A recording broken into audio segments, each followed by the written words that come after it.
I will show you how you can render very fast and with high quality settings that I use. So first we need to set up Adobe After Effects. So go to Edit, Preferences, Media and Disketch. So enable Disketch, set the maximum disketch size from 10 to 15 gigabytes. Now if you have SSD drive, select the SSD drive because it's 3 times faster than a normal hard disk drive. Okay, now go to Memory, RAM reserved for other application, drag down to the lowest, click on Render Multiple Frames and click OK.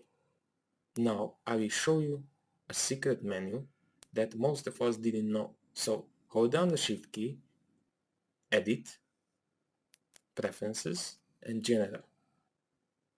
Now a secret menu will show up here.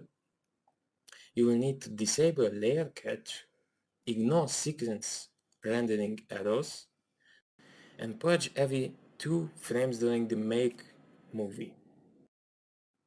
And click OK. Now after all this done, we will need to render our movie. Composition, Auto Rendered Queue. Now at the best settings, click on the best settings. As default, will look like this, so you don't have to change anything. So I click cancel. Now in the lossless, click on the lossless. You will need to select QuickTime, okay, and the format options H.264, the quality 95, and click OK. Now if you have audio, select audio. If you don't have audio, you don't need. So I have audio, I will check it. Select the best settings down here. This is the best for the audio. And click OK.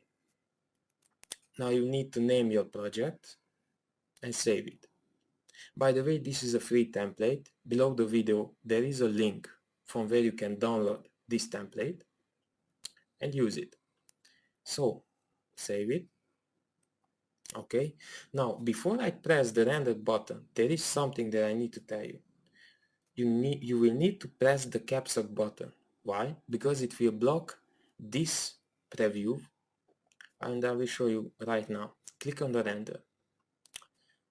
Okay, as you see, the preview is not moving and nothing happening there.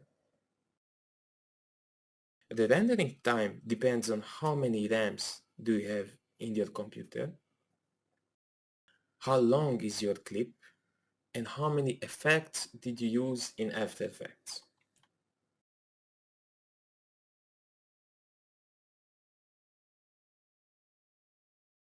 Now I will open this video to show you.